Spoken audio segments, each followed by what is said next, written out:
김지의 돌직구쇼에 오신 여러분 반갑습니다. 김지혜입니다. 전 오늘도 이곳 광화문 청계광장에 나와 있습니다. 보셨던 것처럼 하늘은 매우 청명하고 햇살은 밝지만 여전히 추운 날씨가 이어지고 있습니다. 기온은 이번 주말까지 쌀쌀하다고 하니까 건강 유의하시기 바라겠습니다. 오거돈 부산시장이 여자 공무원을 강제추행한 혐의를 인정하면서 자진 사퇴를 했습니다. 그런데 이상한 점은요, 이 강제추행이 있었던 시점은 총선 전입니다. 그런데 사퇴는 총선이 끝난 지금에서야 사퇴를 했다는 것이 조금은 이상합니다. 야당에서는 민주당과 청와대가 알고 있었던 건 아니냐라는 의혹을 제기했고, 이에 대해서 민주당은 어제 오전에 알았다, 우리 진짜 몰랐다라고 사과를 했습니다. 과연 무엇이 진실일까요? 잠시 후에 이에 얽힌 이야기 상세하게 전해드리겠습니다. 저는 비가 오나 눈이 오나 매일 아침 이곳에서 여러분을 기다리겠습니다. 김진의 돌직구쇼 지금 라이브로 시작합니다. 잠깐만요.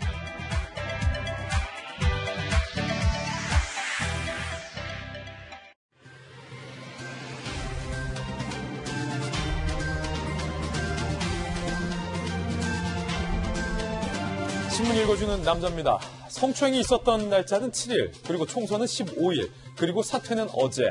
이 세 가지의 시점을 두고 여러 가지 이상한 설들이 제기되고 있는 겁니다. 민주당에서는 정말 몰랐다, 어제 알았다라고 밝혔지만 야당인 미래통합당에서는 그게 말이 되느냐라며 반발을 하고 있는 상황입니다. 성추행이 있었던 날로부터 사퇴 시점까지 이 거리가 너무나도 멀다는 겁니다. 공증까지 써줬다는데 그게 의혹을 증폭하고 있다라고 야당은 주장하고 있습니다. 진실은 무엇일까요? 잠시 후에 이 이야기 상세하게 나눠보겠습니다. 오늘 조간신문들은 어떤 뉴스 보도하는지 함께 하시죠. 먼저 동아일보입니다. 1분기 경제 성장률은 마이너스 1.4% 뚝 떨어졌는데 2분기가 더 춥다는 겁니다. 동아일보는 코로나 빙하기라고 썼습니다. 그래프에서 잘 나오고 있습니다.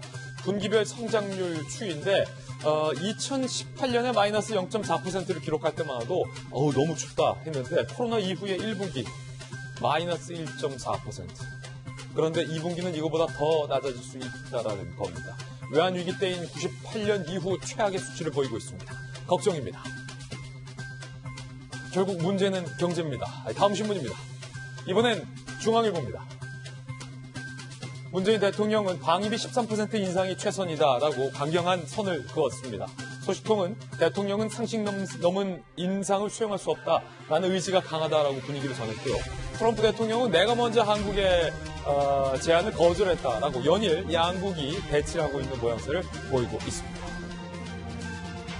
다음 신문입니다. 이번엔 한국일보입니다. 또 터졌다. 부산시장 오거돈 성추행 몰락. 한국일보는 이건 몰락이다라고 썼어요. 3전 4기 당선된 지 2년도 안 돼서 사퇴를 했고, 기자회견에서 여성 공무원을 부산시장 집무실에서 추행했다라고 인정을 했습니다. 작년에 오거돈 시장은 다른 여성 공무원 미투 의혹까지 불거진 바 있습니다. 양 옆에 여직원들을 앉히고 회식한 사진도 공개돼서 논란이 인 바 있습니다. 문제는 왜 오거돈 시장이 총선이 끝난 이제서야 사퇴를 한 거냐라는 겁니다. 피해 여성과 4월 안에 사퇴하기로 공증까지 써줬다는데 오거돈 시장은 이 공증까지 써주면서 총선이 지난 이 시점을 택한 이유가 무엇일까?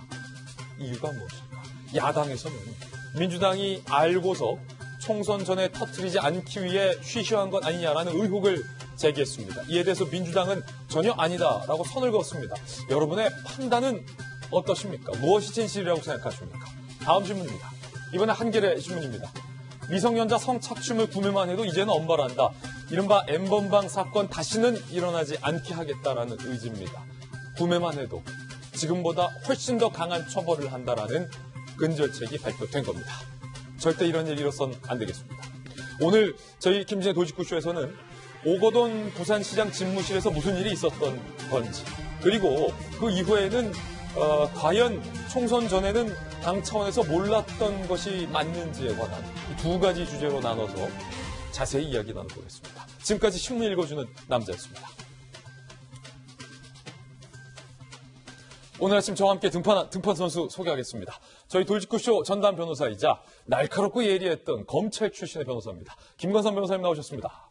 그리고 서울시 정무부시장님을 역임한 저희 돌직구쇼의 좌장, 민주당의 김영주 의원님 모셨습니다. 그리고 고시 3관왕 패스 국회의원 출신의 고승덕 변호사님 모셨습니다. 그리고 전직 경제 전문 방송 앵커 출신 한양대학교의 장희영 교수님 나오셨고요. 25년 국회 전문가입니다. 공간과 논쟁의 장성수 소장님 모셨습니다. 모두 어서 오세요. 네, 오늘의 키워드도 저희들이 3가지 준비를 했는데 하나씩 살펴보시죠.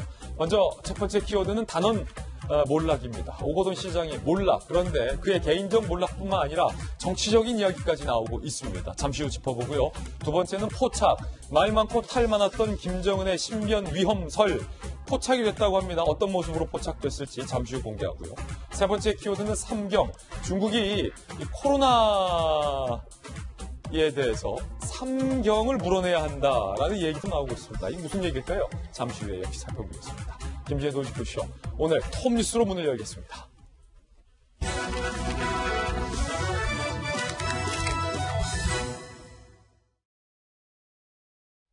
총선 전 그날 부산시장 집무실에서 과연 무슨 일이 벌어졌던 걸까요? 그리고 오거돈 시장은 왜 총선이 끝난 이 시점을 사퇴 시점으로 선택한 걸까요? 첫 번째 톱뉴스 주제부터 공개합니다. 자, 오늘 이 뉴스 저희가 깊이 있게 그리고 객관적으로 분석을 해드리겠습니다. 먼저 첫 번째 주제는 부산시 집무실에서 생긴 일입니다. 그리고 잠시 후에 이 시점과 관련해서 민주당은 정말 몰랐는지, 야당이 제기하는 의혹은 무엇인지에 대해서도 샅샅이 파헤쳐 보겠습니다. 먼저 어제 오거돈 민주당 소속의 부산시장이 사퇴를 하면서 밝혔던 내용부터, 목소리부터 직접 한번 다시 들어보시죠. 5분 정도의 짧은 면담 과정에서 불필요한 신체 접촉을 하였습니다. 이것이 해서는 안 될 강제 추행으로 인정될 수 있음을 깨달았습니다. 경중에 관계없이 용서받을 수 없습니다. 피해자분들께 사죄드리고 저는 삼전 사기의 과정을 끝이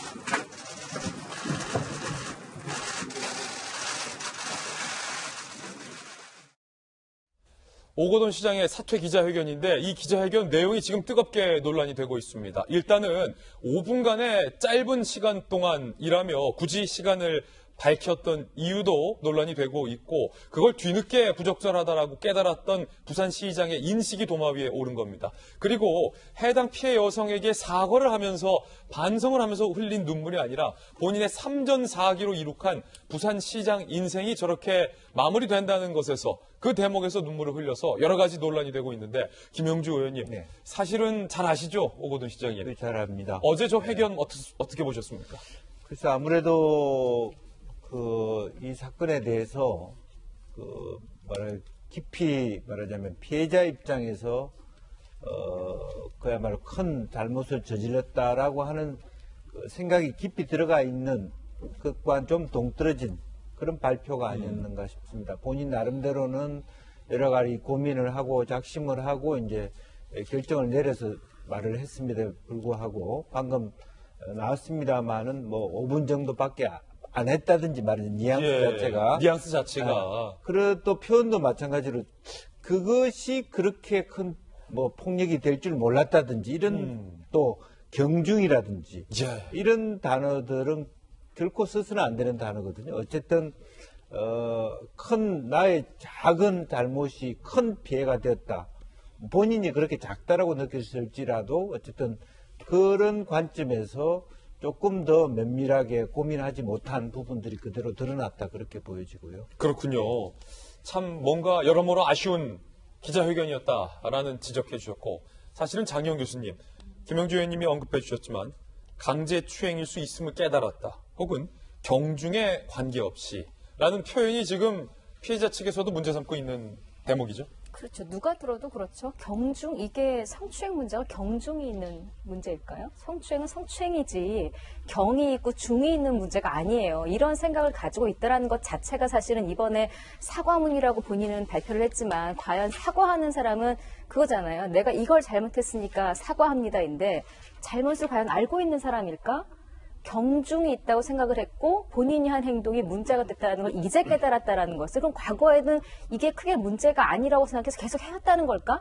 오히려 여러 가지 안 좋은 추측을 나올 수 있는 말들이 오거돈 시장 입에서 나왔어요. 그리고 저는 이 부분도 짚고 싶은 게 피해 여성이 한 얘기 중에 오거돈 시장이 입장문을 발표하겠다고 했을 때 혹시나 이제 본인에 관해서 어떤 다른 정보가 나갈 수도 있으니 미리 내용을 좀 보여달라고 수차례 요청을 했대요. 만에 하나 자신도 지금 굉장히 두렵고 실제로 2차 피해가 지금 이루어지고 있고 신상털이나 등등등.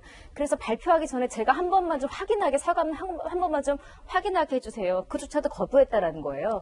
여러 가지 자세를 봤을 때 저 사과가 과연 피해 여성에 대한 사과였을지 자신의 안위를 위한 어떤 입장문 발표였을지에 대한 부정적인 시각이 많은 것이고 일단은 범죄 사실을 인정을 한 거니까요.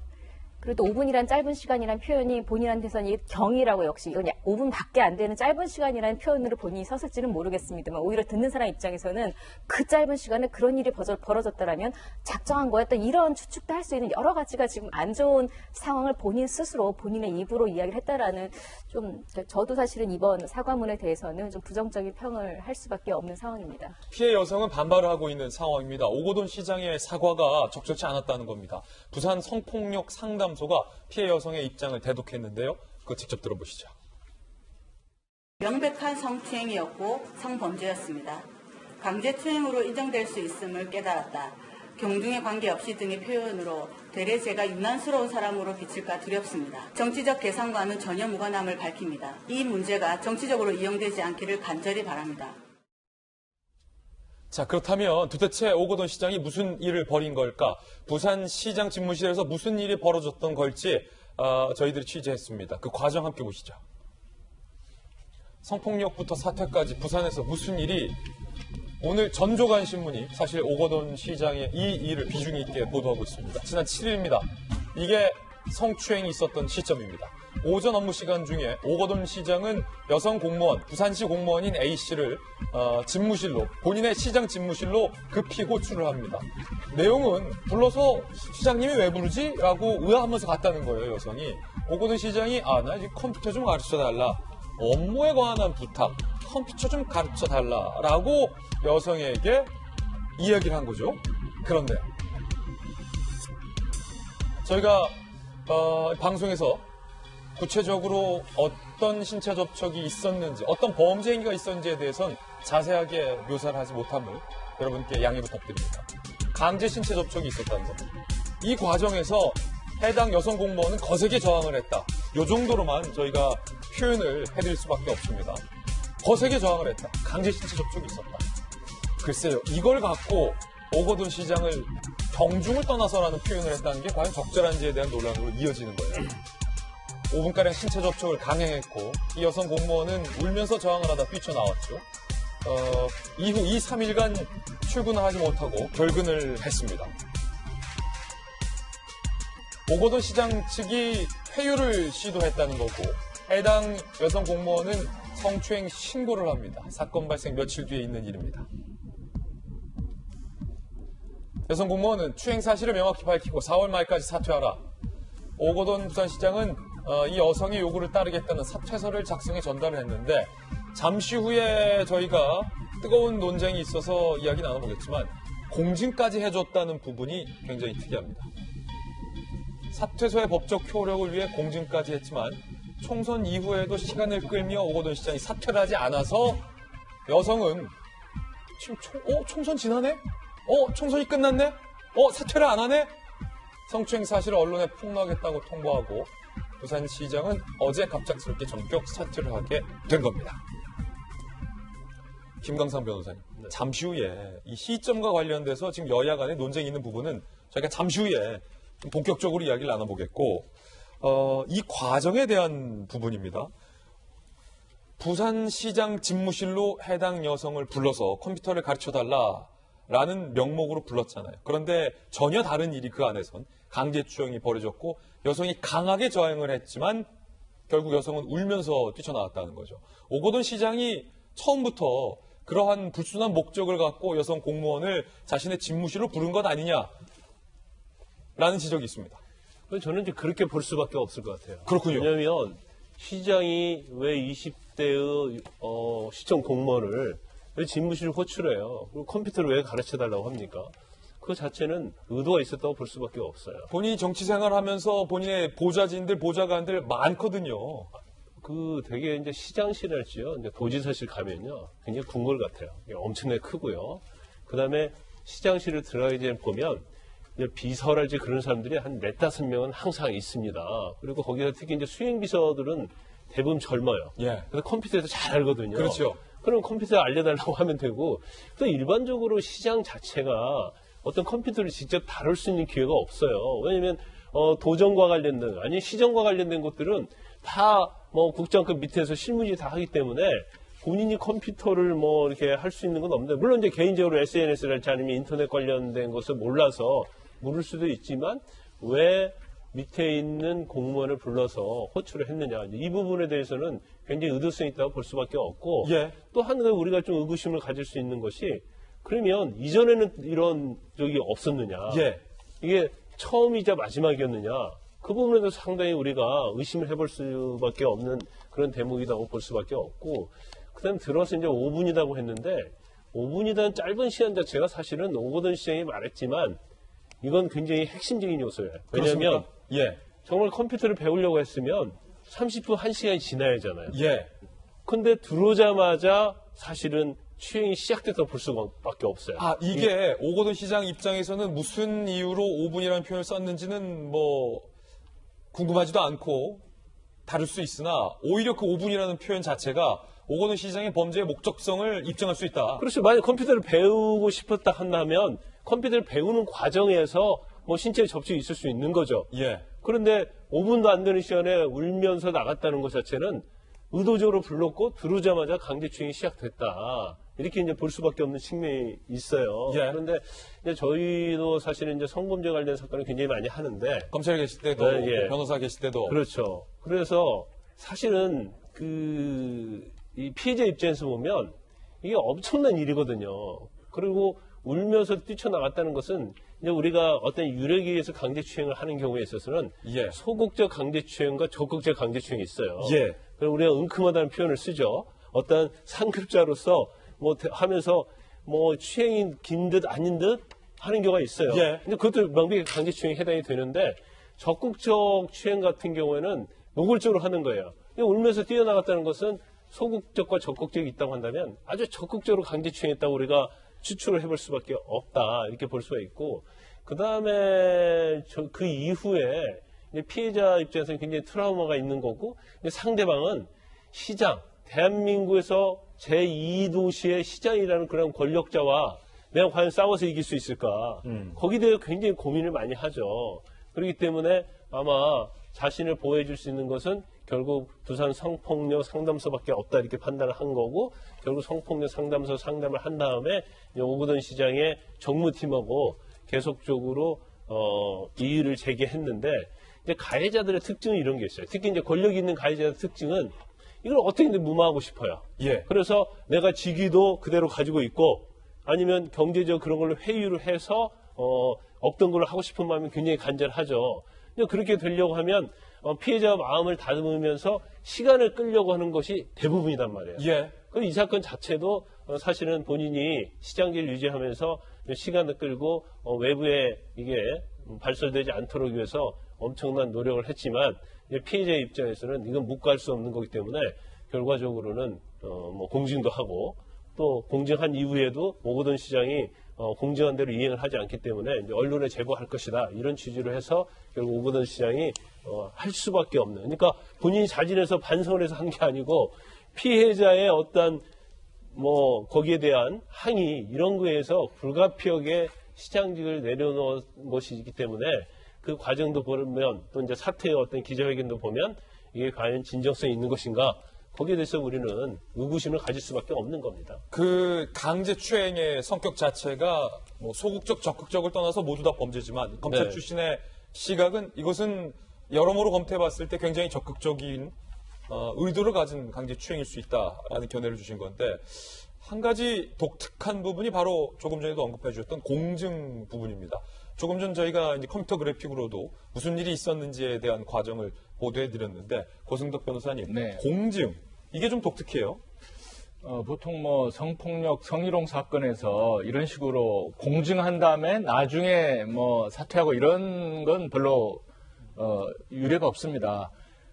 왜냐하면 공증이라고 하는 것은 내가 잘못했다는 걸 명백하게 지금 인정을 정말 이건 단순한 확인서도 아니고 그 공증 사무실 가서 누구나 이건 오거돈 시장이 자필로 인정했다고 하는 이거밖에는 그 명확한 이런 사실을 밝히는 거거든요. 그래서 보통 경우는 이 공증이라는 건 참 드문데 그럼 왜 그럼 공증을 했느냐?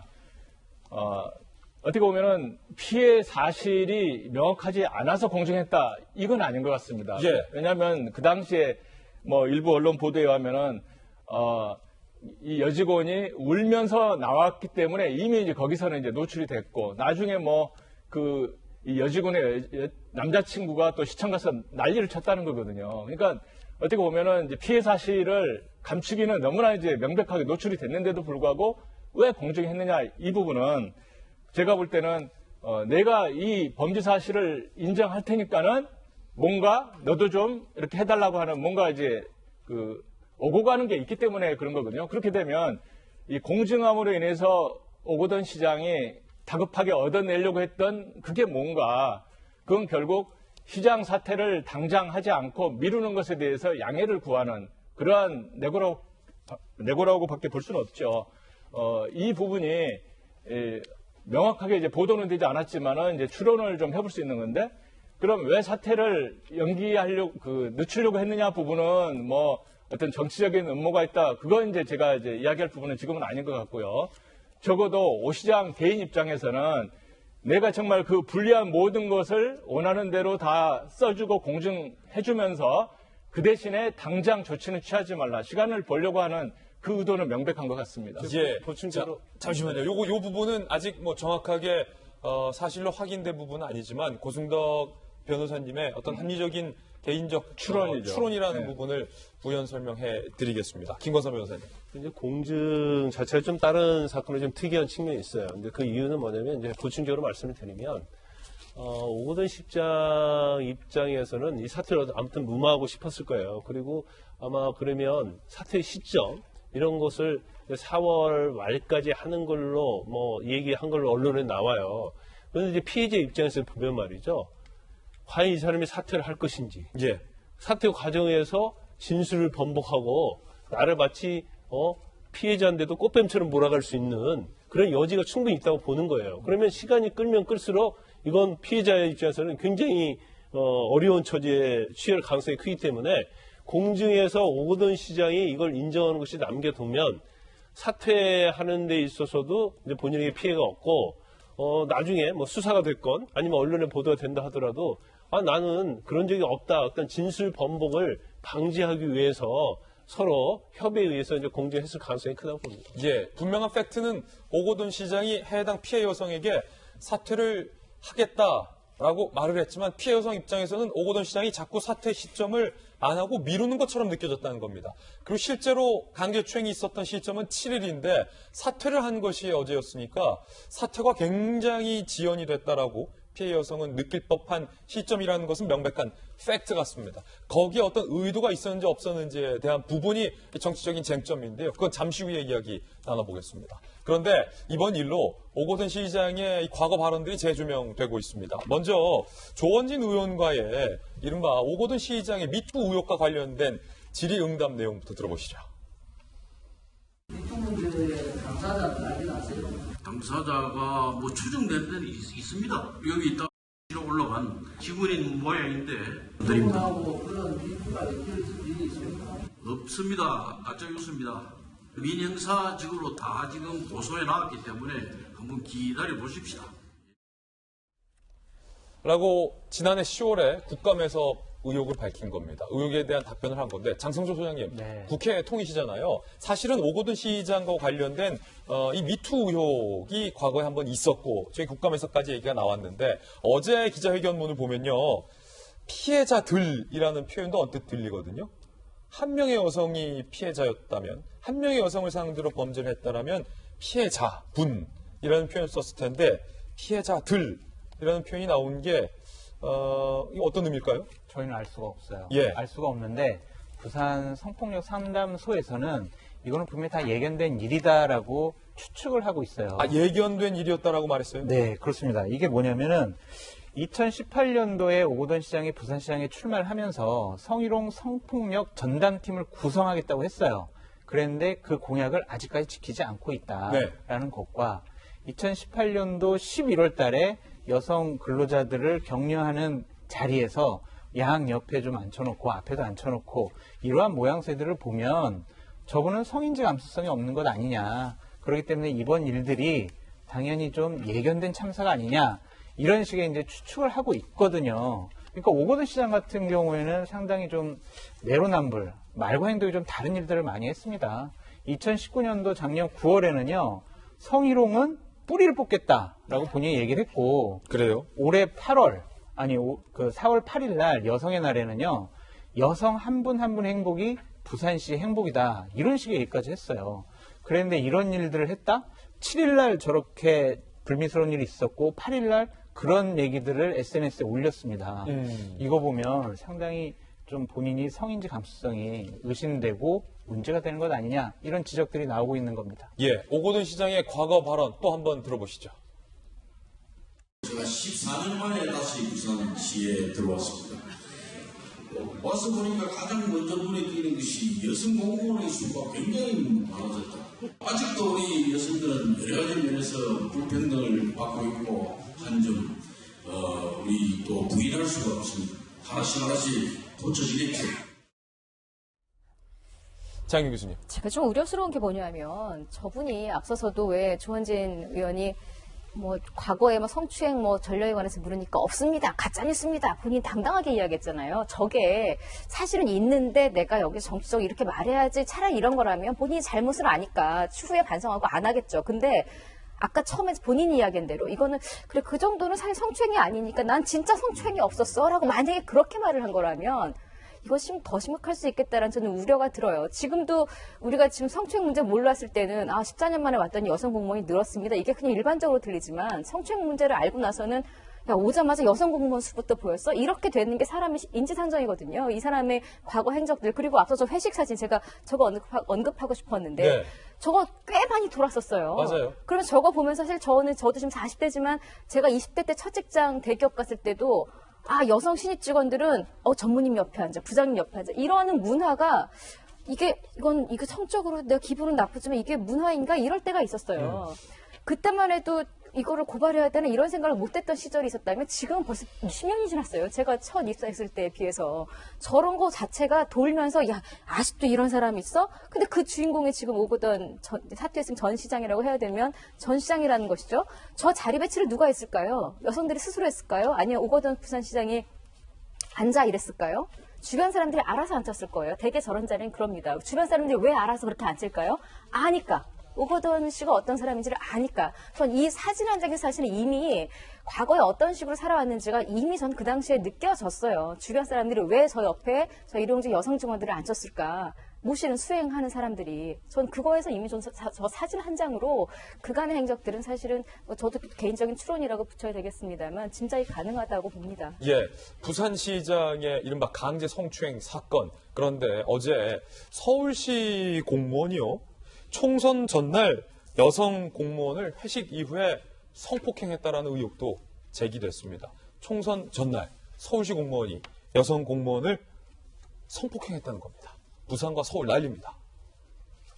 서울시 공무원 총선 전날 회식 성폭행. 서울시 소속의 남성 공무원 B씨는요.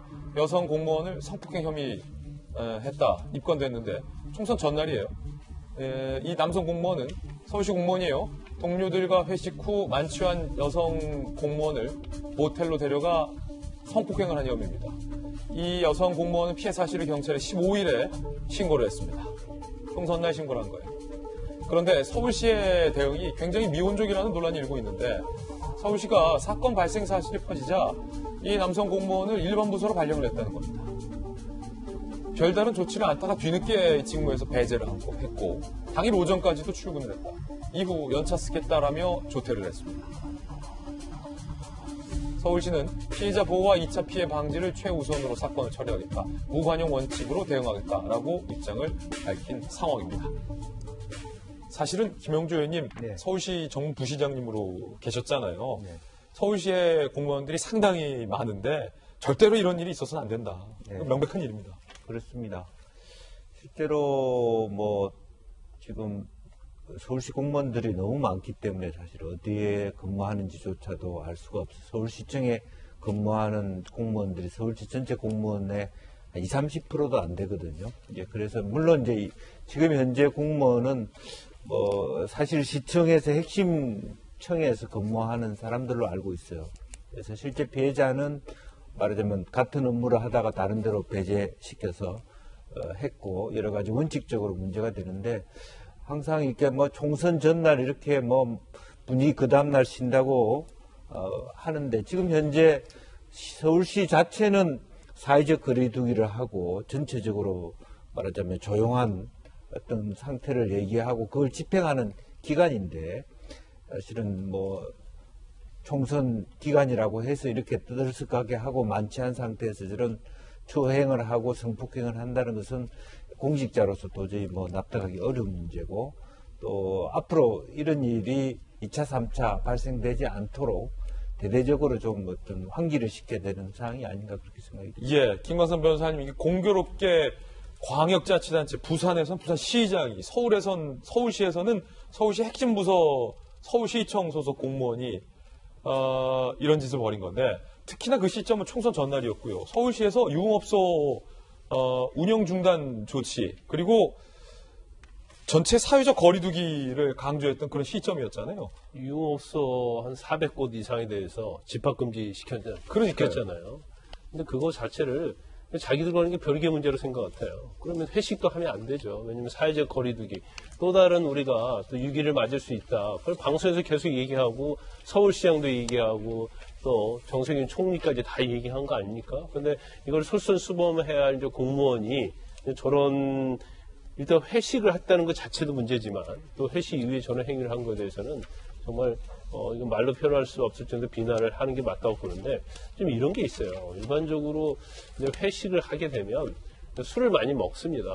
그럼 먹는데 여성분 같은 경우에는 특히 술을 많이 먹기가 싫어도 분위기상 어차피 끌려가는 경우가 있어요. 특히 본인보다 상사가 있는 경우에 있어서 굉장히 술자리의 분위기를 술을 많이 먹는 분위기로 이끌면 내가 여기서 술을 먹지 않으면 뭐 어떻게 보면 직장 생활하는 데 있어서 또 향후에서 승진에 있어서도 뭔가 좀 불이익이 있지 않을까 해서 술을 먹는 경우가 있습니다. 그러다 보면 주량보다 좀 더 먹어요. 그러면 원칙적으로 이렇게 술을 먹으면 남자는 젠틀맨이 돼야 하거든요. 그럼요. 근데 간혹 가다가 보면 그걸 이용하는 사람들이 굉장히 많아요.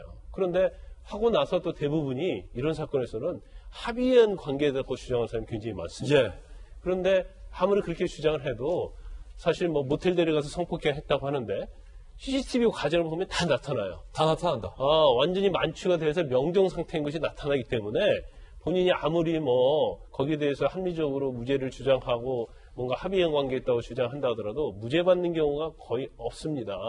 그래서 더군다나 뭐 지금 제가 이제 제일 중요한 것은 재발 방지 아니에요. 그럼 우리가 일반적으로 회사나 기업에 대해서는 법률적으로는 성폭행 예방 그 교육을 하게 돼 있어요. 근데 문제는 뭐냐면 선출직이 되는 그게 없단 말이에요. 그래서 제가 제안을 하고 싶은 것이 특히 선출직 공무원들, 그래서 단체장들 이런 사람들이 성인지 감수성이 굉장히 떨어지거든요. 그래서 그런 사람들도 선거가 끝나면 모아서 성범죄와 관련된 교육을 시키는 것이 굉장히 좋은 대안이 될 수 있다 이렇게 봅니다. 예, 이제 본격적인 이야기 들어가 볼까 합니다. 두 번째 주제입니다. 제목을 이렇게 달아봤습니다. 선거 전 추행, 선거 후 사퇴. 이 시점이 의혹이 제기되고 있는 겁니다. 핵심은 민주당이 선거 전에 이 사실을 알았느냐라는 겁니다. 민주당은 몰랐다고 얘기했습니다. 그런데 야당에서는 몰랐을 리 없다고 주장하고 있습니다. 부산광역시장의 이 사건, 만약에 선거 전에 알려졌다면 선거 결과에 어떤 영향을 미쳤을까요? 야당은 이 부분과 관련돼서 강한 의혹을 제기하고 있고 민주당은 정말 몰랐다라며 사과를 했습니다. 판단은 여러분들께서 해주시기 바라겠습니다. 먼저 민주당의 입장부터 직접 들어보시죠. 기자회견 계획이 있다는 것을 오늘 오전 9시 30분경에 부산시당으로부터 보고를 받고 알게 되었습니다. 대표께 즉각 보고를 드렸고요. 굉장히 놀라셨고 당에서 취할 수 있는 모든 조치를 엄중하게 취하라고 지시를 하셨습니다. 민주당의 이 공식 입장에 대해서 통합당을 포함한 정의당 등 야당은 반발하고 있습니다. 그게 말이 되느냐는 겁니다. 들어보시죠. 여성 인권과 보호를 최우선으로 한다는 더불어민주당의 민낯이 그대로 드러나고 있습니다. 성추행 이후 오 시장의 행보는 파렴치를 넘어 끔찍하기까지 합니다. 주변 사람들을 동원해 회유를 시도한 것도 모자라 잦은 사퇴 시점을 총선 이후로 하겠다는 제안까지 했습니다. 불필요한 신체 접촉이라 축소되어서는 안 된다는 점을 말씀드립니다. 사퇴만으로 성폭력에 대한 모든 책임을 면할 수는 없습니다. 권력과 지위를 활용한 성폭력은 가장 크게 책임을 물어야 할 것입니다. 자, 민주당과 통합당의 서로 다른 주장에 대해서 들어봤습니다. 일단 민주당은 몰랐다는 겁니다. 장승철 소장님이 25년간 국회에서 몸을 담았기 때문에 이쪽 생리에 대해서 가장 잘 아실 것 같은데 선거 전에 부산시장 민주당 소속의 광역단체장입니다. 어디 저기 뭐 구의원이 벌인 일이 아니라 구의원도 절대 그런 일을 벌어서는 안 되겠으나 부산시장 정도가 여성을 강제추행했다, 성추행했다라는 일이 선거 전에 보도가 되고 알려졌다면 이 건은 선거 결과에 영향을 미칠 수도 있는 건입니까? 그럼요. 부산 지역 같은 경우에는 상당히 민심에 영향을 미쳤을 것 같아요. 부산만? 부산, 경남, 울산, 특히 그 지역은. 그리고 다른 지역도 상당히 영향을 미쳤겠죠. 부산에서 지금 민주당이 3석을 얻었잖아요. 근데 그 부분을 이런 사건이 먼저 터졌으면 과연 거기서 민주당이 이길 수 있었을까라는 그런 생각이 좀 많이 들고요. 우리가 이게 민주당이 알았을 것이냐 몰랐을 것이냐를 민주당 모른다고 하니까 그걸 믿는 수밖에 없죠. 예. 근데 하지만 추측할 거는 있습니다. 생각해보세요. 선거 얼마 앞두고 나서 김어준 씨가 얘기했고 이해찬 대표가 얘기한 부분이 있어요. 어떤 부분이요? 통합당에서 주말에 엠번방 등 여러 가지 2-3건의 사건들을 폭로할 계획이 있다. 그거 정치 공작이다. 정치 공작에서 그렇게 얘기를 했는데 지금 와서 보니까 어쩌면 이 사건일 수도 있겠다라는 생각이 들어요. 그건 개인적인 추측이죠. 그렇죠. 추측이죠. 그러니까 본인들은 알고 있었지 않았을까라는 것이 저 추측입니다. 왜냐하면 정무라인들이 이것을 수습하기 위해서 움직였잖아요. 그리고 그 피해 여성은 그 성폭력 3당수를 오가면서 많은 얘기를 했고 아는 사람들이 상당히 많았다는 거예요. 많았죠. 그다음에 또 출근도 안 했었고 그러니까 어떠한 소문이 났을 텐데 그 사실을 민주당과 정보기관 이런 데서 몰랐다면 이것도 하나의 무능력함이라 볼 수 있고요. 통합당 같은 경우도 이러한 정보를 어느 정도는 좀 캐치를 하고 확인을 했어야 되는데 그거 못한 것도 하나의 무능력함이라고 보여집니다. 하지만 민주당에서는 공식적으로 몰랐다고 하니 그걸 믿는 수밖에 없습니다. 자, 그렇다면 이거는 지금부터는 어떤 그 생리에 대한 질문을 좀 드릴 건데 이 지자체장과 당과의 이 생리, 관계적인 걸 보면 선거 전에 정말로 말씀 주신 것처럼 누가 보더라도 선거에 지대한 영향을 끼칠 수 있는 잘못을 내가 했다는 거예요. 오거돈 시장. 그렇다면 민주당 소속의 오거돈 시장이 이거를 당에 보고하지 않아야겠다라고 독단적으로 결정을 하는 게 상식적입니까? 아니면 일단 보고부터 해야 될 것 아닌가라는 생각하는 게 맞습니까? 그러한 사실을 보고를 안 했을 거예요. 그냥 많은 민주당 쪽 인사들이 있잖아요. 거기엔 정무라인들이 한 10명에서 15명 정도가 있는데 거기에는 당과 관련된 분들도 있고 특히 서울 같은 경우에는 부산시 사무소가 있어요. 그렇습니까? 그런데도 다 이제 알 수가 있겠죠. 하지만 거듭 말씀드리지만 본인들은 몰랐다고 하니 저희가 추측할 수밖에 없는 건데 기본적으로 이 사실 같은 경우에는 저는 알았을 것이다 라고 저 개인적인 추측을 해봅니다. 예. 자, 통합당의 곽상도 의원의 문제 제기를 한번 살펴보겠습니다. 곽상도 의원은 오 시장이 사퇴 여부를 독단적으로 결정했겠느냐. 총선 전 공증까지 받았다면 본인이나 법률 대리인이 출석을 해야 한다. 정보 당국에서 이미 오 시장 이상 징후 파악에 상부에 보고했을 확률이 높다. 부산시 사퇴 시기 놓고 협상했다면 공직선거법, 공무원의 선거관여 금지 위반 가능성까지 제기가 되고 있는 그런 상황입니다. 고승덕 의원님이 말씀하신 부분이 아까 미래통합당 곽상도 의원의 문제 제기 부분을 말씀하신 거죠? 네. 사실 문제 사건이 일어난 시기가 굉장히 선거에 중요한 시기였어요. 일주일 전이라고 하는 이야기는 뭐냐면 사전 투표가 이제 주말에 시작되는데 그 직전입니다. 그렇군요. 그러니까 이게 터지게 되는 경우는 사전 투표에 민심에 굉장히 영향을 줬을 것이고 특히 이제 통합민주당에서 가장 신경 쓰는 지역 중에 하나가 그 PK 지역이거든요. 여기가 굉장히 좀 경합 지역들이 많기 때문에 이 부산시장에 이게 터졌다 그러면 엄청나게 이제 큰 문제가 비화될 수 있죠.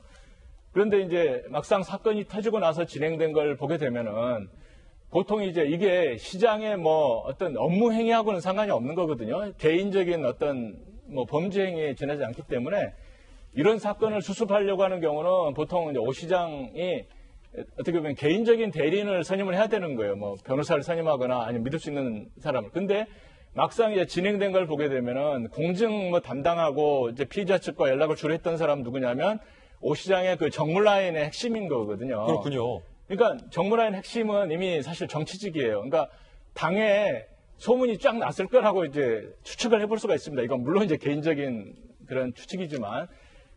그리고 이제 그 여직원이 아까 말씀드린 것처럼 울면서 나왔고 남자 그 친구가 시장실 앞에서 난리를 치고 이런 사건 때문에 이미 이제 그 알려질 부분은 충분히 알려진 상태거든요. 그러니까 다만 이제 그 쟁점은 뭐냐면 지금 이 상태에서 이제 그 민주당, 더불어민주당에서 제대로 그 지도부가 알았느냐는 문제인데 이런 사건 경우에는 누가 보더라도 뭐 공식적으로 뭐 보고서 써서 보고할 리는 전혀 없을 거고요.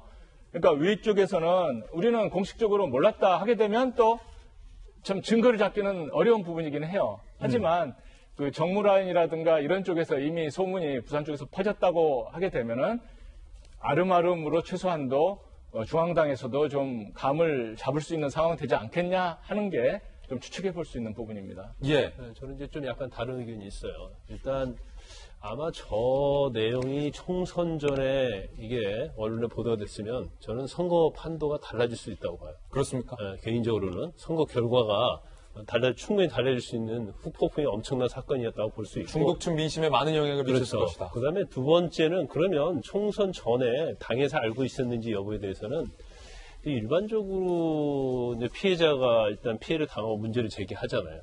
그러면 바로 제기하는 게 아니고 한 2, 3일 정도 시간이 걸릴 수 있어요. 그러면 오거돈 전 시장 입장에서 보면 이걸 어떻게든 무마하려고 한단 말이에요. 예. 그러면 최측근 몇 명만 공유를 하는 거예요. 그래서 비밀이 새어나가면 되지 않기 때문에 그래서 정무라인도 내가 볼 때는 뭐 여러 명이 하는 게 아니라 한두 정도 하죠. 그래서 이게 없던 걸로도 될 수도 있는데 이걸 중앙대에 보고할 필요가 없는 거예요. 예. 어떻게 해서든지 막아서 자기가 살아남을 수 있는 그 여지를 남기기 하기 때문에 그러면 사실은 일주일 기간은 굉장히 짧은 기간이에요. 그러면 거기서 굉장히 협상을 하고 줄다리기 했을 가능성이 크다. 이렇게 보기 때문에 아마 당에다가는 절대로 함구를 했을 가능성이 크다고 봐요. 그리고 그다음에 이제 곽상도 의원은 공증 과정에서 뭐 새어나올 수 있는데 이건 당연히 알 수 있는 거 아니냐 그런데 공증은 아마 피해자 측하고 그다음에 성폭력 상담소하고 그다음에 오거돈 씨와 법률 대리인이 아마 공증사무소에 공증을 한 걸 보입니다. 근데 공증 자체도 사실은 그건 비밀 유지 의무가 있는 거예요. 그래서 그게 외부로 나가면은 이건 공증사무소랄지 굉장히 문제가 심각하고 처벌할지 징계를 받을 수 있기 때문에 그건 비밀 유지가 될 수 있을 겁니다. 그런데 또 한 가지 저는 이제 총선 전에는 아마 당에서는 몰랐을 거라고 보이고 그렇지만 이제 사퇴 시점에 있어서는 적어도 직전에 당에다는 통보를 했을 것이다. 총선 직전에요? 아니 사퇴 직전에. 사퇴 직전에. 네, 적어도 사퇴 직전에는 사퇴를 하는데 왜 사퇴를 하느냐에 대해서 이미 본인이 뭐 사퇴하기로 마음 먹었잖아요. 그리고 이 사실이 다 알려질 거 아니에요? 그때는 다 당연히 됐던 주위에 오픈을 했을 가능성이 크다고 봅니다. 지금 양쪽의 의견에 대해서 이야기 들어봤습니다. 민주당이 몰랐을 리 없다라고 생각하시는 두 분은 이미 오거돈 시장의 정무라인이 가동을 했고 그 과정에서 성폭력 상담소와 그 해당 여성의 남자친구와 부산시 공무원 몇몇들이 알고 있었기 때문에 이 민주당과 연계된 라인들이 모를 리가 없었다라는 추측을 해주신 거고 민주당이 몰랐을 것이다 라고 주장을 하시는 분들은 오거돈 시장이 개인 몇몇만을 상대로 입단속에 나섰을 가능성이 크다. 따라서 민주당이 모를 수도 있다라는 팽팽한 의견에 대해서 지금 양쪽에 대해서 지금 저희가 전달해드리고 있습니다. 판단은 여러분들께서 한번 해주시기 바라겠고요. 민주당에서는 계속 몰랐다. 통합당에서는 모를 리 없다라는 주장이 지금 앞으로도 가열될 것으로 보이는 상황인데 문제는 이번 이슈로 향후 전국에 미칠 영향까지 걱정이 될 만한 부분이라는 겁니다. 왜? 또 민주당 인사의 성추문이기 때문입니다. 안희정 충남지사 여비서 성폭력 사건 유죄, 정봉주 전 의원 미투 파문으로 공천에서 배제, 민병두 의원도 미투 파문으로 공천에서 배제, 인재 영입하는 원종거 씨는 데이트 성폭력 논란으로 탈당, 김남국 당선인은 팟캐스트 출연해서 성적 발언으로 논란이 됐다는 거죠. 진중권 전 교수는요, 과거 이런 사고는 주로 보수정당 인사들이 쳤는데 이번에 민주당 인사들이 정말로 대한민국의 주류가 바뀐 모양이다. 충격적인 사건이다라고 비꼬기까지 했습니다. 이뿐만이 아닙니다. 생각해보면 부산시 민주당 소속의 부산시장, 그리고 이렇게 됐죠. 민주당 소속의 울산시장은 청와대 선거 개입 사건으로 재판을 받게 되고, 또 경남지사 민주당 소속의 김경수 지사는 이미 드루킹 사건으로 2심 재판에 진행 중입니다. 부, 울, 경 모두 다 비상인 겁니다. 부울경 단체장 모두 재판, 난처해진 PK 3인방, 부산지방경찰청 오거돈 시장에 대한 내사에 착수했다. 위법사항 확인 시 엄정하게 조사할 예정이다. 본인이 강제추행을 인정한 만큼 형사처벌 가능성은 커지고 있고요. 민주당 내부에서는 오거돈 사건으로 부산, 울산, 경남이 완전 쑥대밭이 됐다라고 얘기를 했습니다. 울산 송철호 시장은 청와대 하명수사 상부 개입 의혹, 그리고 경남 김경수 지사는 드루킹 댓글 조작 사건, 1심에서 실형까지 선고된 바 있습니다. 사실 이 부울경이라는 부분이 김영주 의원님, 민주당 입장에서는 굉장히 중요한 지역 아닙니까? 그리고 이분들은 그 부울경에서 굉장히 선전을 하신 분들 아닙니까? 그렇습니다. 이제 지난번 지방선거 굉장히 큰 승리를 가져왔고, 또 지난번 국회의원도 상당히 많은 부산 또 울산 이런 등지에서 좋은 성과를 냈었는데, 이번에는 이제 부산의 경우에는 최인호, 박재호, 전재수 이렇게 3명의 국회의원, 그리고 양산의 김두관, 그 다음에 김해 2곳 정도의 말하자면 소폭의 축소를 했고요. 실제로 울산 같은 경우에도 한석을 제외하고는 거의 다 넘어갔고, 그런 상태에서 실제로 울산 경기도 안 좋고 또 울산시장 선거 관련된 부분이 있어서 굉장히 이번 선거에서 특히 울산은 굉장히 큰 참패를 봤단 말이에요. 그나마도 부산은 그 차 중에 말하자면 잘 방어를 했다 정도가 한 3석 정도를 남긴 겁니다.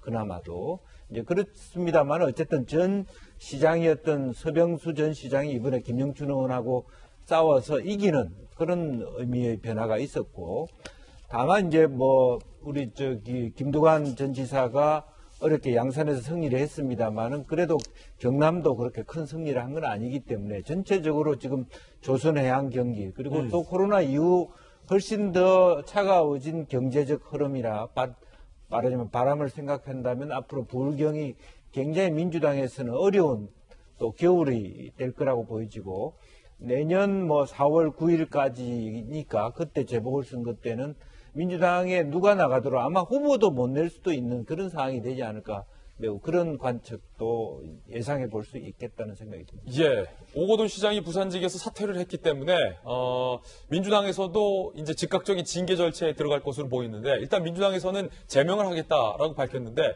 이게 궁금한 건 장승호 소장님, 해당 여성에 대해서 오거돈 시장이 회유를 했다라는 얘기가 나오고 있지 않습니까? 당 소속이었고 당이 지금까지 몰랐다는 게 사실이라면 일단 무슨 일이 있었고 무슨 연유로 어떤 형태로 회유를 했고 피해 여성이 왜 반발하는지에 대한 진상조사 안 걸칩니까? 해야죠. 그냥 무조건 제명만 하는 것으로 자신들의 중앙당의 책임을 끝냈다? 이것은 정말 책임 회피라고 보여집니다. 어쨌든 자신들이 공천을 해가지고 당선된 부산시장이잖아요. 민주당 소속. 그렇기 때문에 제명해가지고 꼬리 자르기 식으로 하지 말고 자꾸 저런 일이 반복되고 있어요. 아까 우리 서울시에서도 예를 봤지만, 그렇기 때문에 이런 건 일벌백계 하는 그런 어떤 조치가 필요하다는 생각이 들고요. 저는 내년도에 있을 4월 7일 보궐선거에서 민주당은 저 후보를 내면 안 됩니다. 지금 부산시장 선거에요. 국민의 세금 130억이 들어갑니다. 이거는 민주당 소속 의원 때문에 다시 이루어지게 된 보궐선거잖아요. 그러면은 공직선거법을 개정해서라도 이러한 귀책 사유를 한 그런 정당은 후보를 내면 안 된다라는 걸 꼭 좀 정치개혁 차원에서 개정했으면 좋겠다라는 생각이 듭니다. 그런데 부산시장 보궐선거에 그의 이름이 언급되고 있습니다. 조국 전 장관이 부산시장에 나갈 수도 있다라는 얘기가 여기저기서 나오고 있다는 겁니다. 물러난 오거돈 차기 부산시장은 누구? 내년 4월 7일 부산시장 보궐선거인데 대선을 1년 정도 남긴 시점이고 PK 민심의 향배를 가를 전초전인데 여권에서 거론되는 인물은 김영춘 의원, 김혜영 의원, 조국 전 법무부 장관 이름도 언급이 돼요.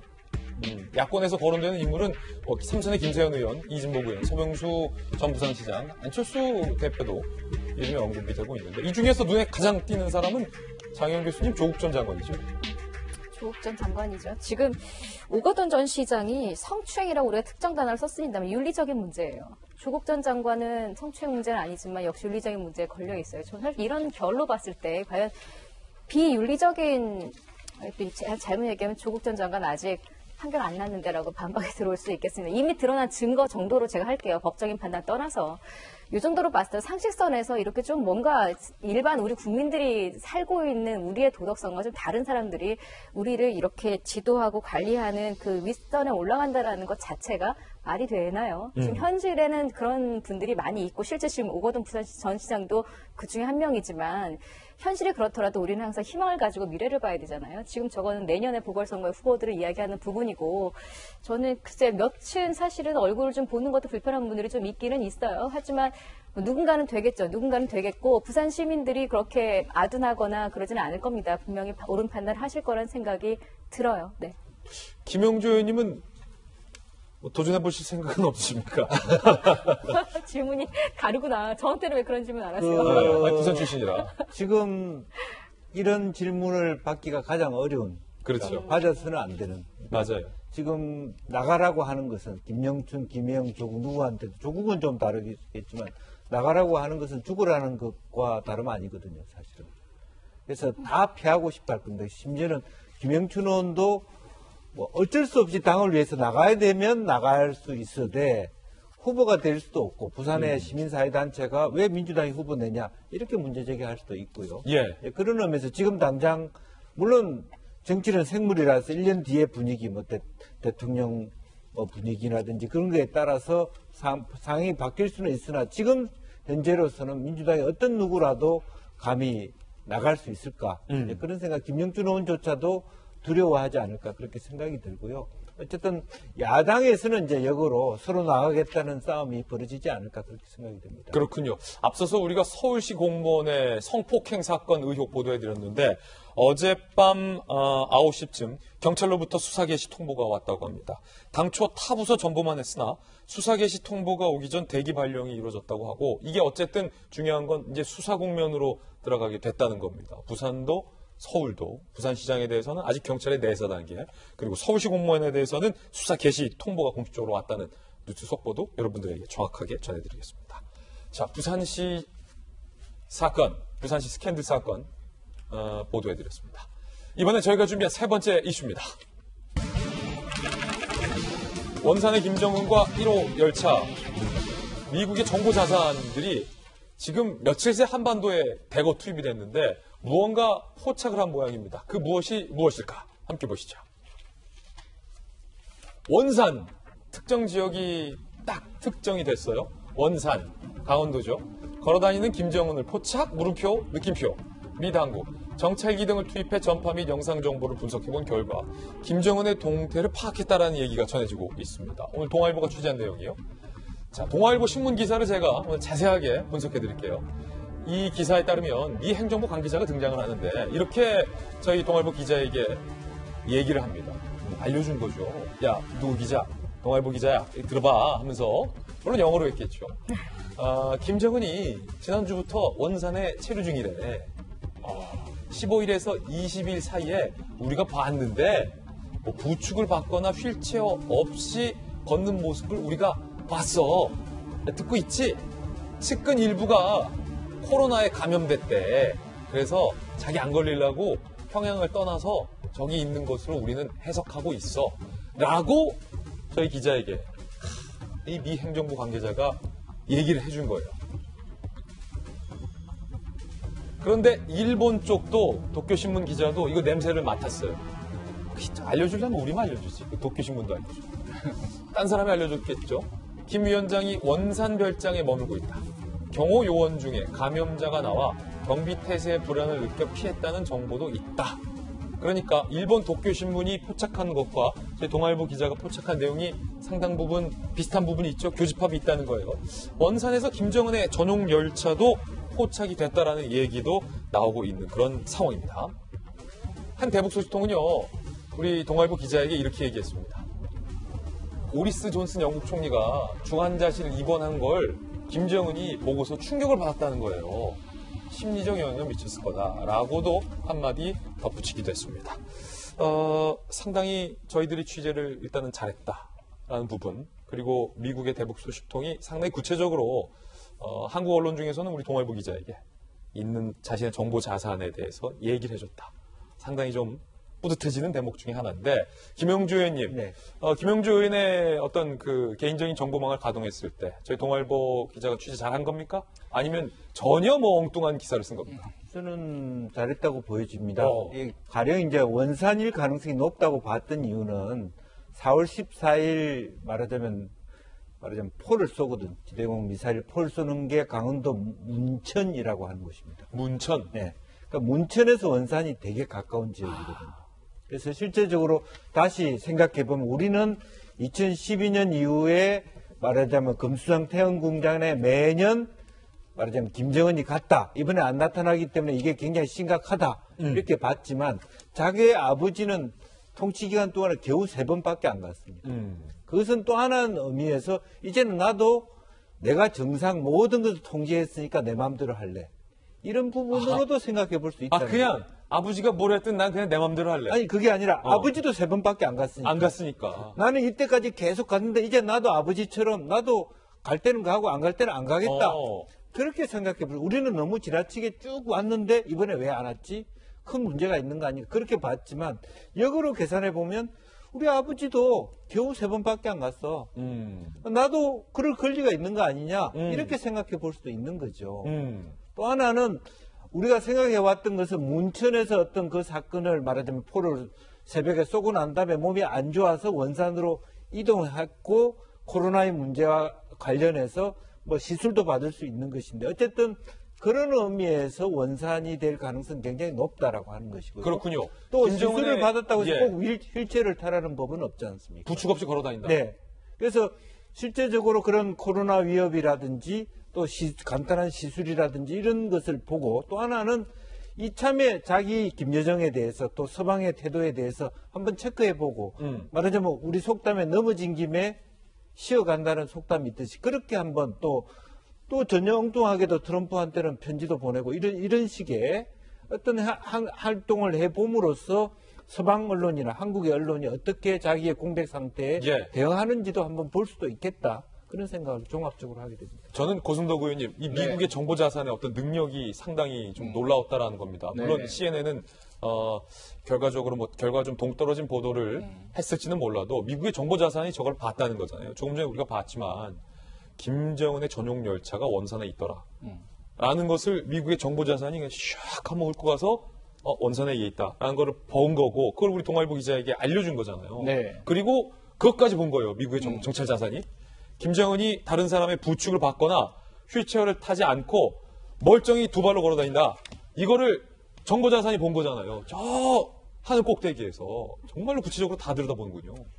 정말 놀라운 그런 것 같습니다. 사실 전용 열차의 경우는 좀 덜 놀라워요. 왜 그러냐면 원산 특각, 그러니까 이제 지금 김정은이 머물고 있는 원산 별장 겸 지무실 항공사진은 우리도 구글 어스 들어가서 확대해서 보면 알 수가 있습니다. 그렇군요. 그러니까 원산에 이제 강이 흐르는데 강 하구에 이제 이렇게 강이 삼각주처럼 두 갈래로 이렇게 바다로 들어가거든요.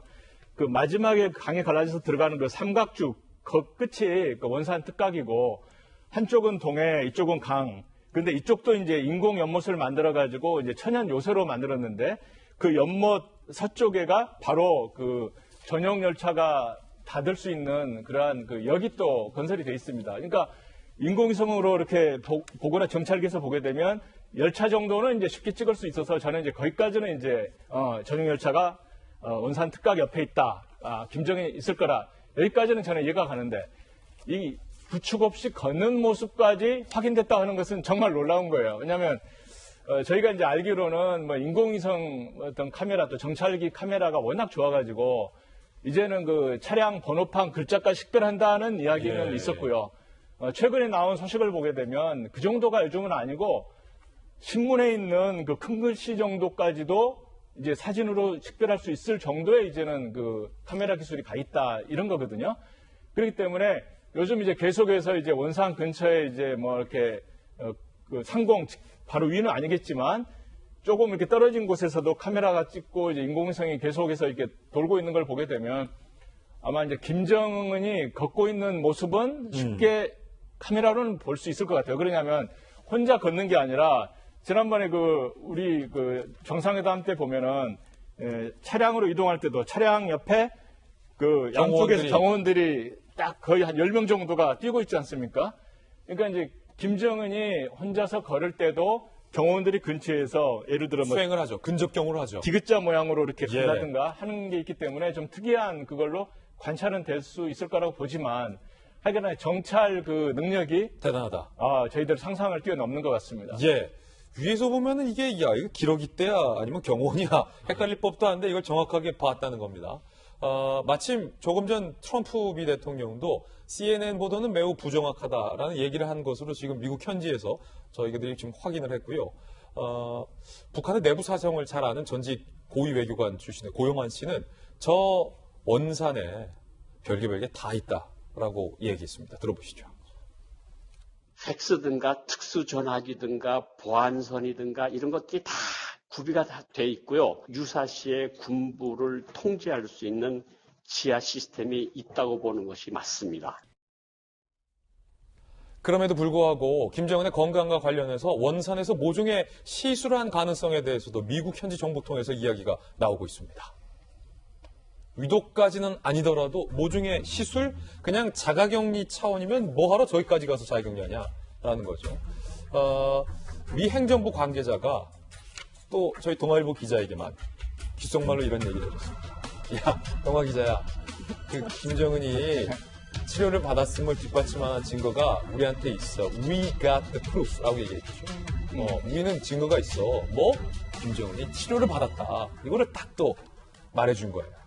그래서 우리들이 막 지금 취재를 해서 보도했다는 이 동아일보 기사를 제가 오늘 상세하게 소개해드리고 있는 건데, 정성장 세종연구소 북한연구센터장은요, 북한이 순항미사일을 시험 발사한 14일 모종의 사고가 발생했고 김정은이 원산으로 가서 치료를 받았을 가능성도 있다라고 그 가능성에 대해서 이야기를 기자에게 해줬습니다. 통일부 당국자는요, 조금만 더 지켜보면 김정은이 등판할 모습 볼 수 있을 것 같다. 존 하이든 미 합참의장은요, 여전히 북한 핵무력과 군대를 완전히 통제하고 있다고 추정된다라고 얘기를 한 상황입니다. 이번에 강남에서 당선된 태구민 당선인 북한의 고위 외교관 역시 출신입니다. 북한의 내부 사정에 대해서 태구민 당선인은 그 누구보다 잘 아는 인물이기도 합니다. 3층 서기실의 안보라는 책에서도 북한의 적나라한 사정에 대해서 쓴 바 있는데요. 그가 이렇게 얘기했습니다. 들어보시죠. 최측근 보좌 그 엘리트층이 어느 정도 올해 김여정을 새로운 지도자로 받들고 가겠느냐. 네. 이게 문제인데 받들고 있는 이 세대들은 다 지금 60대, 70대, 지금 80대입니다. 그들의 눈에 보는 김여정은 완전히 애승이죠. 이번 기회에 우리가 한번 갈아보볼 것이냐 이런 고민들을 그들은 이제 분명할 것이고 다른 하나의 옵션은 우리가 여기서 놓치지 말아야 할 것은 이 김평일이라는 존재가 있습니다. 이게 라디오 인터뷰를 저희가 소개해드리다 보니까 웬 트로트 음악이 밑에 좀 깔렸는데 그 라디오 음악에서 원래 나왔던 거다. 김평일이라는 존재. 그러니까 김여정을 후계 구도로 북한의 지도층이 인정을 하지 않을 것이다라는 관측까지 나온 겁니다. 그런가 하면 CNN이 뭐 여러 가지 좀 부정확한 보도를 했군요. 북한과 관련된 보도를 하면서 탤런트 현빈 씨의 사진을 보도를 해서 뒤늦게 정정하는 일까지 있었습니다. 자, 김정은에 관한 보도를 하면서 왜 현빈이 거기 있어? 현빈이 왜 거기서 나와? 최근 저거 뭐죠? 그 사랑의 불시차. 사랑의 불시차라는 드라마의 주연 배우가 현빈 씨였고, 거기서 현빈 씨가 리정혁, 김가선 변호사님. 그 드라마 보시잖아요. 네. 잘 안 봐서. 이게 어떻게 CNN에서 왜 김정은과 현빈이 나온 겁니까? 그 아마 그런 것 같아요. 이제 김정은 얘기를 하면서 북한 장교 사진을 하나 넣으려고 했던 것 같아요. 네. 그래서 어떻게 보면 그 뉴스에 신빙성이 좀 있잖아요. 근데 그 잘생긴 그 북한군이 나와요. 근데 그 현빈이 그 사랑의 불시착이라는 그런 드라마에서 리정혁으로 거기서 주역을 맡으면서 굉장히 인기를 끌었던 드라마입니다. 그래서 의도적으로 뭐 굉장히 한류 열풍이 있어서 저희 인도네시아 CNN이거든요. 아, 인도네시아 CNN. 예. 그래서 한류 열풍이 있었기 때문에 리정혁을 의도적으로 좋아하는 사람이 넣는지 아니면 그 뭐 인터넷 돌아다니는 사진 중에서 북한 인민 장교로 보이는 그런 사진을 갖다가 저기다 캡처해서 냈는지 그 부분은 뭐 밝히지 않고 있어요. 예, 저 보도를 본 사람들은 지금 깜짝 놀랐다는 겁니다. 장 교수님. 김정은이 지금 위중할지도 모른다라는 뉴스에 갑자기 현빈 씨가 나오니까 보는 사람들은 마치 현빈이 어떻게 한 것 같잖아요. 깜짝 놀랐는데 그냥 그 CNN 인도네시아 측의 단순 실수로 지금은 해석이 되고 있죠. 단순 실수죠. 저는 이렇게 두 가지로 해석이 됐어요. 첫 번째는 김광수 변호사님 말씀대로 워낙 우리 드라마가 한국 드라마가 해외에서 인기가 많으니까 일부러 고의적으로 팬이 그랬을 수도 있겠다. 두 번째는 아예 정말 김정은에 대해 관심이 없어서 이 사람이 김정은인지 이 사람이 김정은인지도 모르고 정말 검색 한번 해가지고 너무 관심이 없었거나 너무 인기가 많아서이거나 둘 중에 하나일 수 있겠다는 생각이 했는데 참 해프닝이죠. 해프닝이죠. 예. 김정은과 관련된 오늘 저희 동아일보에 굉장히 주목이 되는 기사에 대해서 상세하게 소개를 해드렸습니다. 앞으로도 저희 동아일보뿐만 아니라 조선일보 보도든 경향신문 보도든 주목할 만한 보도가 있다면 제가 오늘처럼 상세하고 친절하고 정확하고 열정적으로 여러분들에게 그 기사에 대해서 그 뒷부분 취재 후일담까지 전해드리겠습니다. 약속! 자, 다음 순서입니다. 오늘 하풀 시간입니다. 오늘은 어떤 분들이 하풀 4인방에 선정됐는지 지금 바로 공개하겠습니다. 자, 열정적인 앵커, 김진 앵커 함께하고 계십니다. 오늘의 하풀이고요. 단톡방에서 암구호를 노출한 이 정말로 얼빠진 군의 보안 상태에 대해서 오늘 저희 한번 지적을 해보겠습니다. 그리고 오늘 새벽에 라임 사태에 몸통 2명이 검거가 됐습니다. 도주 5개월 끝에 검거된 거고요. 세 번째 소식은요. 중국을 향해서 코로나 손해배상 소송이 이어지고 있는데 그 배상액이 어마어마합니다. 그리고 전주에서 여성이 실종되는 사건이 발생했는데 싸늘한 주검으로 발견이 됐습니다. 첫 번째 사건은 카카오톡 단톡방에서 암구호를 자기들끼리 주고받았습니다. 이거 암구호는요, 적이 알면 큰일 나는 겁니다. 무슨 일인지 구체적으로 설명해 드리겠습니다. 지난 2월 초 강원도 한 부대의 A1병 21살이 외박 복귀 전 동기들 단체 대화방에 당일 암구호를 물어봤어요. 나 지금 외박 끝나고 들어가는데, 야, 우리 부대 암구호가 뭐냐? 에이, 그거를. 그러니까 또 옆에 일병끼가 암구호 고구마야. 라고 알려준 거예요. 고구마는 아니겠지만 이런 식으로 암구호를 정하잖아요. 예컨대 암구호는요, 야간에 우리 군이 아군을 식별하기 위해서 비밀리에 정한 암호입니다. 예컨대 꼼짝 마, 움직이면 쏜다, 암구호 하면 저쪽에서 고구마, 혹은 뭐 사이다, 양말, 뭐 이런 거 말하는 그 암구호인데 그거를 단톡방에서 그냥 알려준 거예요. 오늘 암구호 뭐래? 그런데 이거 군 상급 비밀이에요. 매일 변경합니다. 유출 시 즉각 폐기를 해야 되고요. 전화로나 이 카카오톡 같은 걸로 전파가 불가능한 겁니다. 원천적으로. 이게 상식입니다. 해당 부대는 A1병 등 2명에게 근신 15일 징계를 했는데 국방부는 장병 휴대전화 허용에 대해서 국회 등의 공문, 휴대전화 사용 시행일로부터 최근까지 보안사고는 없었다라고 보고를 한 거예요. 아니 이게 보안사고가 아닙니까? 군 안팎에서는 휴대전화 보안사고는 민감한 사안이기 때문에 일부러 알리지 않은 건 아니냐라는 얘기가 나오고 있는 상황입니다. 사실은 장성 소장님, 지난주에도 저희 돌직구쇼에서 이 군 장병들에 대한 너무 휴대전화 사용을 스마트폰으로 풀어줬기 때문에 그때 N번방 조주빈의 공범도 현역 군인인 걸로 드러났잖아요. 그리고 자신이 들고 간 이 스마트폰에서 미성년 성착취물 영상을 군대 내무반에서 돌려본 것 아니냐라는 의혹까지 나왔잖아요. 그건 정말 중차대한 범죄인데 그것뿐만 아니라 이렇게 우리 장병들이 암구호를 세상에 모르는 것도 황당하고 야 오늘 뭐냐 고구마 알려주는 일 과연 휴대전화를 이렇게 어디까지 풀어줘야 하느냐에 대해서 저는 계속 회의적인 생각이 듭니다. 그 얘기가 지금 계속 국회 내에서 지적이 됐었어요. 국회에서 상임위에서 국방위 상임위에서 이 휴대전화 때문에 여러 가지 보안 사고가 발생하는 것 아니냐, 이것 때문에 군 기강이 해이해지는 것이 아니냐라는 그러한 지적들이 많았는데 어쨌든 이거는 문재인 정권이 들어와서 군 장병들의 인권 보장 차원에서 이것을 그냥 허용해 줬거든요. 자꾸 저런 일이 생기고 저런 일이 반복되면은 이 휴대전화와 관련된 사항은 분명히 다른 특단의 대책이 있어야 될 것 같은데 이 방송을 보는 국군 장병들은 장성철 소장 왜 휴대폰 못 쓰게 하냐 이런 식으로 많이 또 지적을 할 것 같습니다.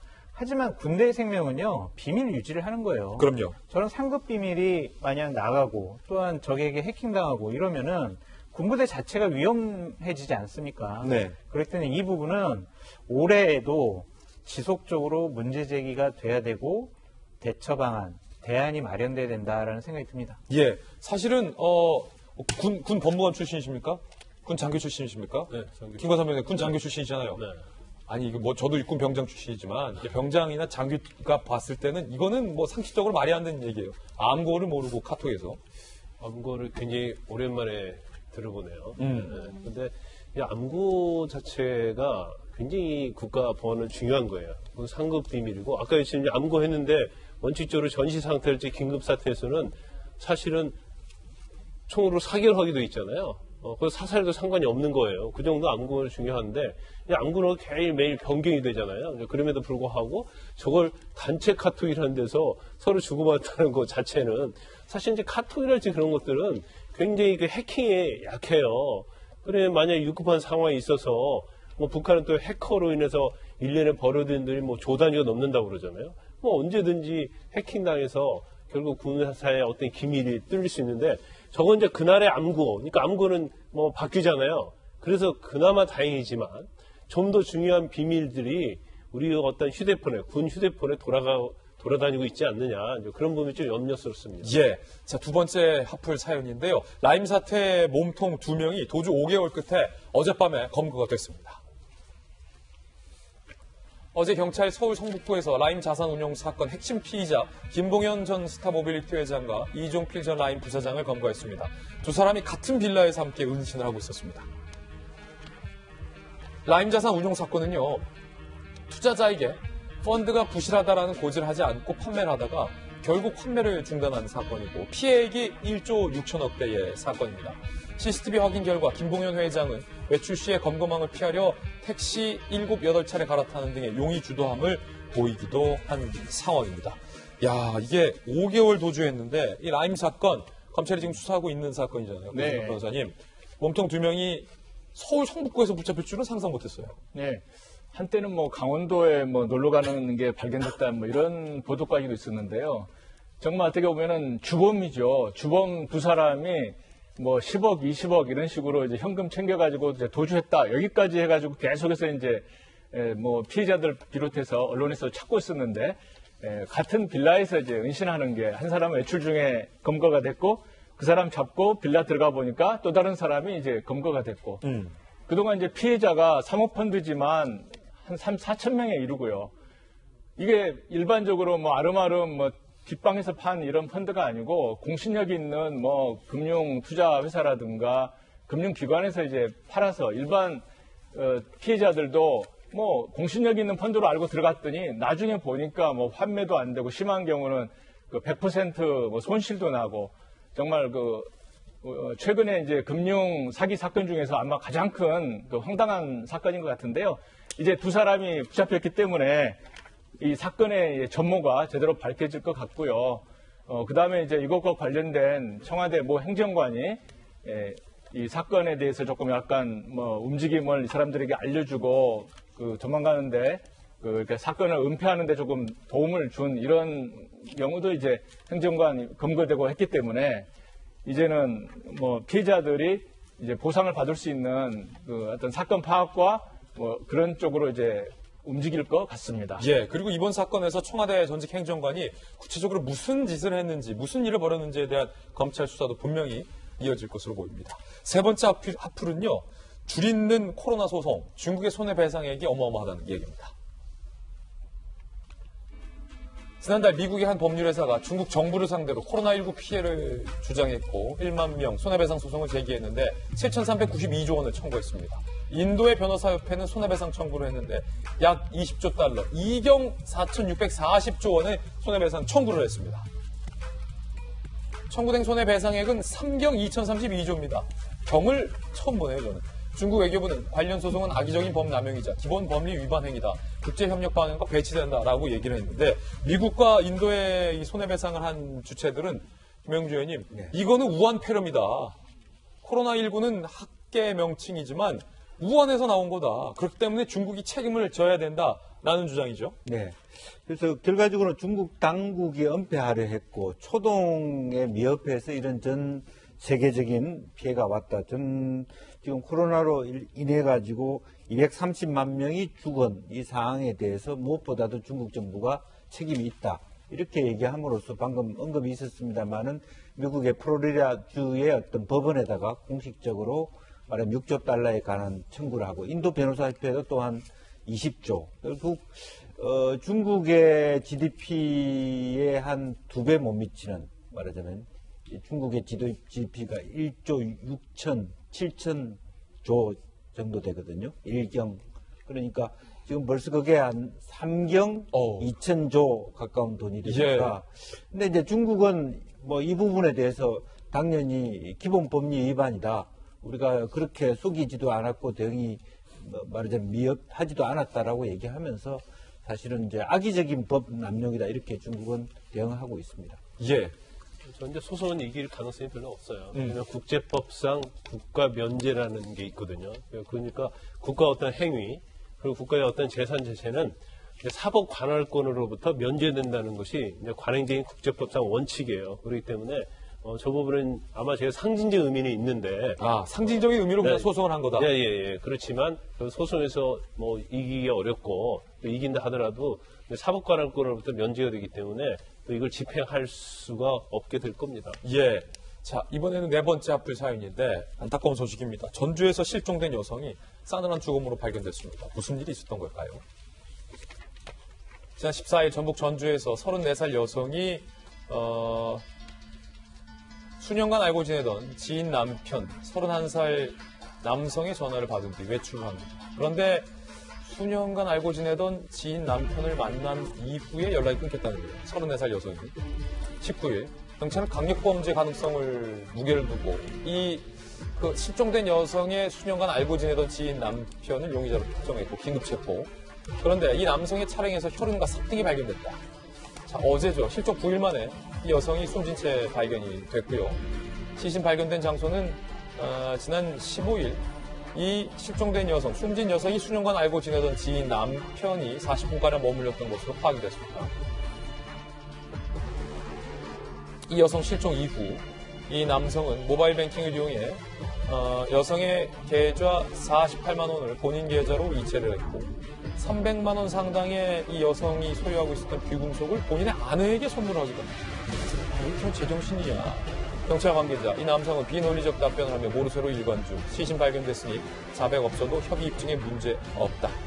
아니, 도대체 이게 무슨 사건입니까, 장영 교수님? 증거가 차고 넘치는데도 그 범인으로 주목된 사람이 계속 그러니까 아니다라고 부인을 했었고 처음에는 사실은 만난 적도 없다라고 거짓말을 했었어요. 그러다가 CCTV에 그 여성이 남성의 차에 타는 장면이 포착이 된 걸 보여주니까 그래 잠깐 만나서 잠깐 차 안에서 얘기하고 헤어져 이런 식으로 계속 지금 번복을 하면서 진술을 엉망으로 하고 있다는 경찰의 이야기였었거든요. 그래서 사실은 강력범죄라고 경찰이 추정을 했음에도 불구하고 시신을 발견하지 못했던 거예요. 그렇군요. 범행을 인정을 하지 않으니까 자신은 그리고 김제에 왔다 갔다 하는 그 당일 여성을 만나고 몇 시간 안에 김제를 왔다 갔다 하는 그 차의 CCTV도 조수석에 정말 성인 여성 하나로 추정되는 크기의 어떤 거에 하얀 천이 쓰여져 있는 게 분명히 목격이 됐음에도 불구하고 이건 그 여성 아니다 또 이런 식으로 갖다 대면 거짓말을 하고 그랬거든요. 거짓말 탐지기도 안 하겠다고 하고 문제는 지금 시신이 발견이 됐고 아마 이것까지 이야기를 하면 정말 증거가 너무 많잖아요. 차 안에서 삽도 나왔죠. 혈흔도 나왔죠. 경찰에서 이미 그것 가지고 이미 살해를 했고 어딘가에 묻었거나 시신을 유기했을 것이다라고 추정을 다 하고 있었음에도 시신이 안 나오니까 힘들었던 거예요. 근데 모르겠어요. 시신이 발견된 걸 다행이라고 해야 될지 아니면 이미 사망한 여성이 그렇다고 무슨 살아나겠습니까? 다만 좀 놀라운 것은 저 남성이 이미 성범죄 전과로 전력으로 징역 몇 년, 집행유예 몇 년 이렇게 처벌을 받고 현재 집행유예 기간이래요. 이 기간에 또 저런 여성에게 범죄를 저질렀다라는 거 피해자의 그 오빠가 처음에 신고를 한 것으로 알려져 있는데 가족들의 마음은 어떨지 참 여러 가지가 가슴이 아픕니다. 네. 만약에 자기가 정말로 죽였다면 그 귀금속을 아내한테 선물한다? 끔찍하죠. 60초 광고 이후에 돌아오겠습니다. 잠시 후에 뵙죠. 네, 오늘 저희가 준비한 소식 모두 다 전해드렸습니다. 지금 이사말루에 접속해 주시기 바라겠습니다. 부산시장의 총선 이후의 사퇴 시점과 관련된 의혹에 대해서 오늘 본방에서 못다한 이야기 훨씬 탄회하게 이사말루에서 보겠습니다. 지금 들어오십시오. 좋은 주말 보내시고요. 저희들은 월요일 아침에 뵙겠습니다. 오늘 하루는 분명 어제보다 나을 겁니다. 건강한 하루 되세요. 고맙습니다.